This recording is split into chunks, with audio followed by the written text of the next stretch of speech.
Hello and welcome to another episode of Scott Reads Comics.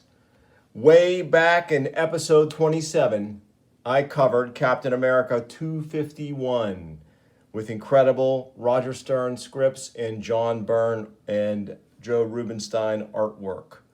A fantastic issue, and this is the follow-up to that issue, Captain America 252, published in 1980 by Marvel Comics. And I can't think of a better day to record and post this video than 4th of July, 2023.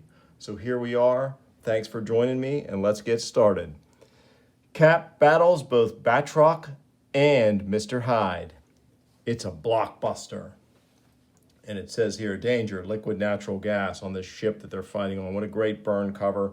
It's so insane to think that early on in his career, Byrne was kind of blocked from doing covers because he didn't have enough quote-unquote experience. He had since became an incredible cover artist in addition to his genius interior work. Let's dive into this one. When the famed mercenary Batroc the Leaper joined with a criminal known as Mr. Hyde to hijack a Roxxon supertanker for $1 billion ransom, the wily Frenchman suggested that they also demand a very special hostage, Captain America. Your scheme was brilliant, Batroc. Our guest makes such a colorful figurehead. Ha ha ha. Laugh all you want, Hyde. If I don't stop you, somebody else will. Hyde only laughs, harder and harder, and as Captain America strains at his bonds, so 1,000 tons of liquefied natural gas gurgle and roil beneath the metal hull at his back, just waiting to erupt. And we have Roger Stern writer, John Byrne penciler, Joseph Rubinstein inker, John Costanza letterer, Bob Sharon colorist, Jim Salicrup editor, and Jim Shooter harbor master. Nice touch there on that. Fantastic splash page. You'd expect no less from John Byrne. He's at the peak of his powers in this issue, and it really shows in every panel. Cold Fire is our title. What a great splash page here. We had a traditional splash page, and now we have this sort of half double page spread going into the next couple of pages. It looks amazing, giving us a great sense of the scale of what Cap is up against. We see the ship coming into the harbor here, and Cap, of course, is at the figurehead. But before the two take flight, this little toy of yours fascinates me, Captain. I think I'll break it before I depart. And you and the ship are blown sky high. You mean you'll try, Hyde? Better men than you have failed. He speaks the truth, Hyde. Nothing seems to affect his shield. Nonsense. It can't resist me. A piece of metal this size can't. Possibly. I've fought Thor. I can't. Unable to even bend the mighty shield, Hyde hurls it over the tanker's port side. Blast! Inadvertently lodging it deep in the side of a second barge, where Batroc's men are faithfully gathering up the $1 billion ransom for transfer. I was a fool to waste my time on that gaudy trinket. Come, Batroc, we still have much to do on the bridge. As you say, mon ami, there is much we still must do. Unnoticed by Hyde, Batroc nonchalantly gives a gentle kick to the port side anchor chain release. So what is Batroc up to here? We shall see. With sudden consequences. What? There's suddenly slack on one of my chains. If only it'll keep up. No good. The ratchet lock is kicked back in. All I got was a couple of extra feet of chain. I guess I'll have to make that do. So what follows next is a supreme effort from Captain America, gorgeously rendered by John Byrne and Joe Rubinstein, as while not superhumanly strong, Cap is the pinnacle of human perfection in this. And you can see the amazing strain on his face conveyed by Byrne's pencils and Rubinstein's inks here as he manages to do the impossible and break the weak link in this solid steel chain. But now he has to get a second chain free. And as he does that, he has a reverie on what the events of the previous issue where an engineer explained what might happen.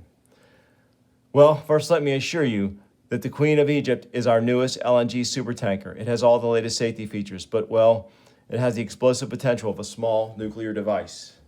And you can see played out in Cap's mind as he strains against all odds his thoughts of the nuclear-style holocaust that will occur if he can't get free and stop these two madmen.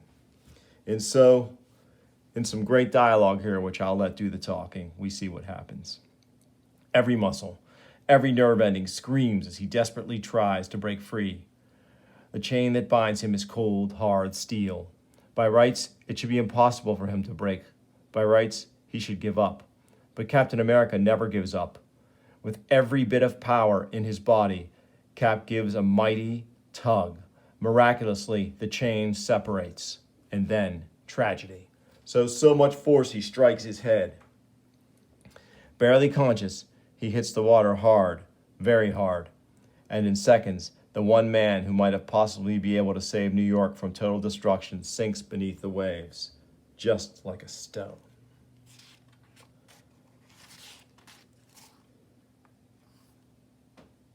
So meanwhile, back on the bridge of the LNG tanker, the Hyde and Batroc are making their final preparations for the setup for the destruction of this tanker and of New York. Yes, Batroc, as an associate, you have been most helpful in this operation, and of course, your hostage choice was a stroke of genius. I couldn't have done better myself. Ah, yes, I thought you would like it. The pig. It is bad enough that Hyde tricked me into working with him, but he does not even consider me a full partner. I still remember the defeat Captain America handed me in our previous encounter. Having him at my mercy now is most satisfying. Yes, I remember. And so Batroc now himself muses about the past. How about in Cap 152, when Batroc's formula was waning and he wasn't at the peak of his powers, Cap was able to lay him out with a solid punch. And then he escaped and was later locked up for stealing some chemicals.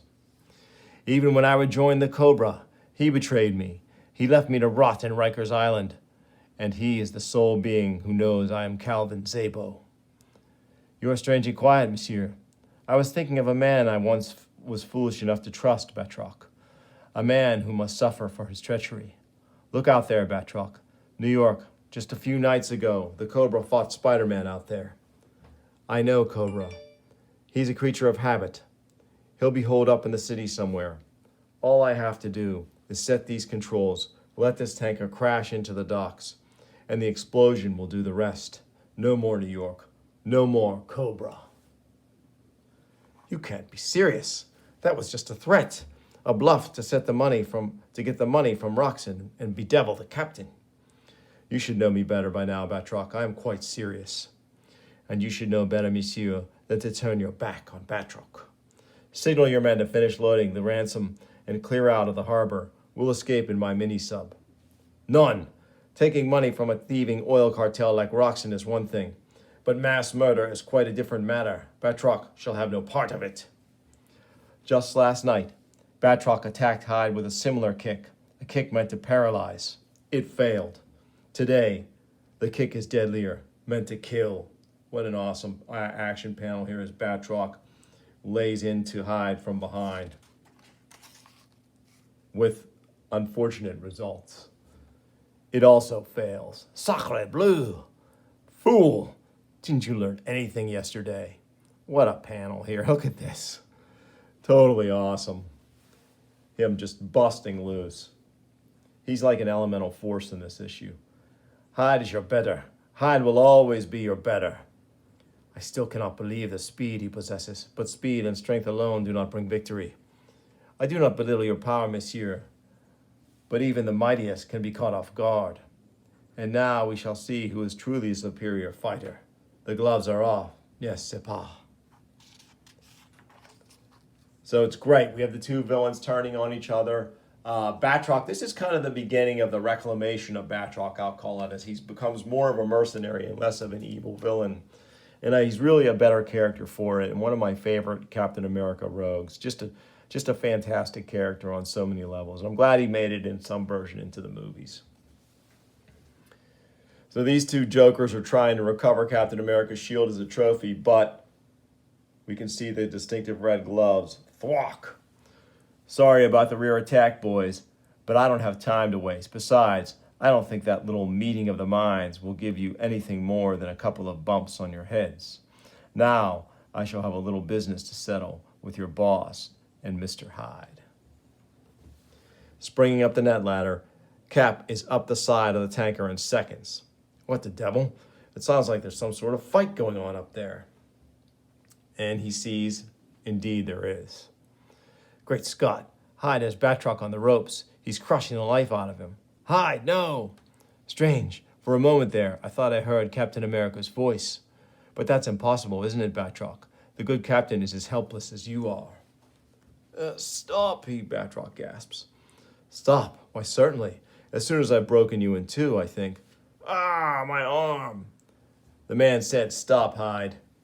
That seems like a wise decision. You? Free? But how? Perhaps he had some help, non? Merci, Captain. That is what I owe you. Bah! It doesn't matter how you got free.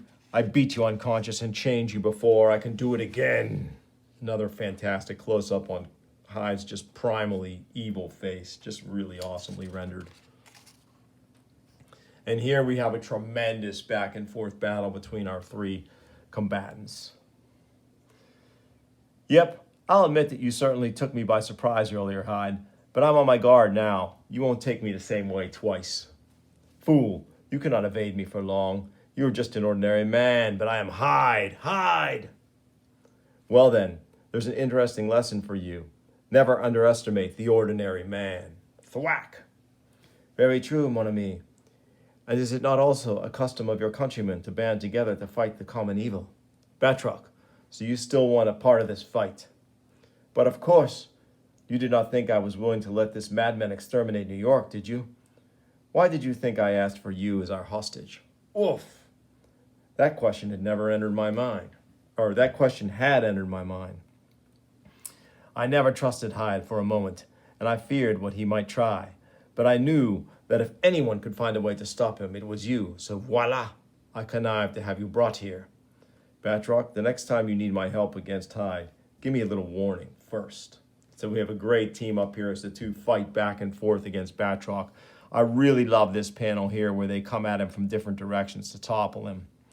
Back and forth across the decks of the supertanker, Cap and Batroc strike out at Hyde, always trying to maneuver him away from the volatile LNG tanks. Like a well-honed machine, they attack again and again and again. Great shot here, the two of them punching him in tandem.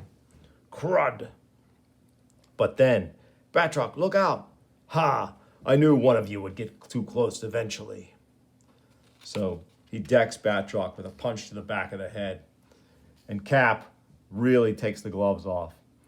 With a look of merciless glee on his face, Hyde moves in, ready to deliver a killing blow. But before he can, no, keep away from him. Come on, mister, stay on your feet, pull yourself together, I'll handle Hyde.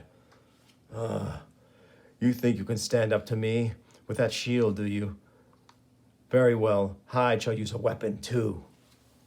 The words spew from Hyde's mouth, a choking, brutal snarl. His mind now all but overwhelmed by his consuming hatred. Addled by his rage, he rips free the nearest object and is inundated by a high-pressure stream of liquefied natural gas. Good Lord, Cap says. Almost instantly, an elaborate emergency valve system shuts down the leak, but not before the sub-zero liquid freezes the very water vapor around Hyde. He's still moving. He's still alive under all that. So Hyde falls off the side of the tanker, plummeting into the river, and being the hero that he is, Cap goes after him. But Captain America does not hesitate for a moment. His life is in danger. He acts. Desperately, he dives after Hyde again and again, but it's no use. The harbor water is too murky. I've lost him. Cap surfaces looking for his erstwhile ally. Batroc? But the wily leaper is no longer aboard the tanker. He is already several hundred yards away. Why, that's slippery. He's getting away, and with Roxon's billion-dollar ransom, no doubt. I should have expected this. Despite his code of honor, Batroc's still a mercenary. I can't let him get away with this.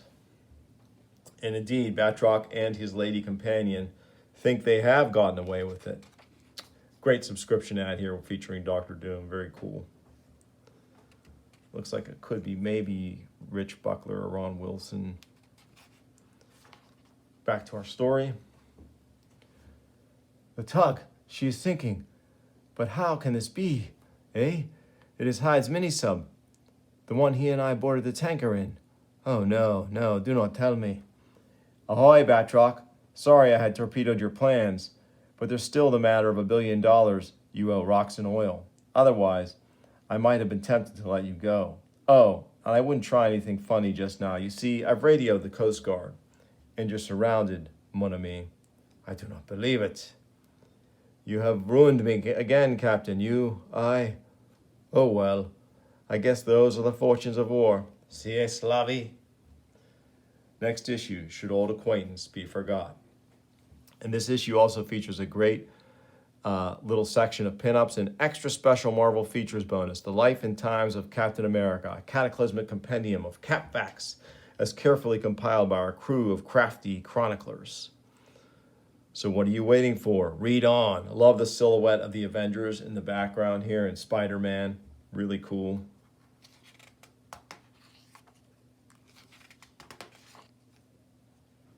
So we get a nice little John Byrne retrospective of Cap's career. Again, that immortal scene when he's plucked from the sea into the Avengers mini-sub. His life and times with the Avengers. If you ever wanted to see John Byrne draw Hitler, well, there he is here in this panel. Cap as a commercial artist. And a quick little Marvel Universe style layout drawing of his apartment. The apartment of Steve Rogers, Esquire. Located at 569 Lehman Place in the very heart of the historic Brooklyn Heights, Steve's apartment and studio occupies the top floor of a handsome old 4-story building. So it's great. They have it all lettered and then they have it broken out here. Very cool. And then they list the sort of the current supporting cast of his at this particular point in the Cap series where Stern and Byrne are really chugging along. Very cool. Anna Kappelbaum, Joshua Cooper, Michael Farrell, who's a firefighter for New York Fire, Bernadette Rosenthal. Bernie to her friends, Ms. Rosenthal is one of the most talented glassblowers in the New York Metroplex. It is also rumored that she has more than a passing interest in Steve Rogers. And they would indeed develop a pretty good romance as time went on. Captain America's Partners Against Crime. So we have Nick Fury, Dum Dum Dugan, the Falcon, and his lady friend, Leela Taylor. A quick shout out to those who've been lost, Bucky and Sharon Carter. And then this great one here. And finally, there are Cap's teammates, the Avengers. Dear Roger, if you think I'm going to draw all the Avengers, every single member, and all of the various hangers-on in this little space, you can think again. John Byrne. And then we have the Beast peeking out here. Chicken. So pretty great. We have a letter column, letters to a living legend. Let's see if there's anything interesting here. Here's a fantastic letter from Kurt Busiek. Totally awesome. I'll just read the last paragraph. One final thing. Since you're going to be playing up the fact that Cap grew up in the 30s, let me make a suggestion. I have always wanted to see Cap wax reminiscent about the movies and stars of his time. Gene Kelly, Katharine Hepburn, Spencer Tracy, Jimmy Stewart. I don't know when their various careers began, but Cap didn't go on ice until 1945. He must remember some of them. How about it? And they reply, all good points, Kurt, and all well said. So again, Kurt Busiek, consummate comic book writer, was an amazing letter hack as well in his younger years. So what a fantastic issue. Perfect for 4th of July, 2023. I'm glad you could join me for it. I hope you enjoyed it. Please like and subscribe. Tell your friends. Comment below. Let me know what you think of these issues in this immortal John Byrne, Roger Stern run on Captain America. It was too short. In the meantime, I'll bring you more soon on Scott Reads Comics. Thanks for watching.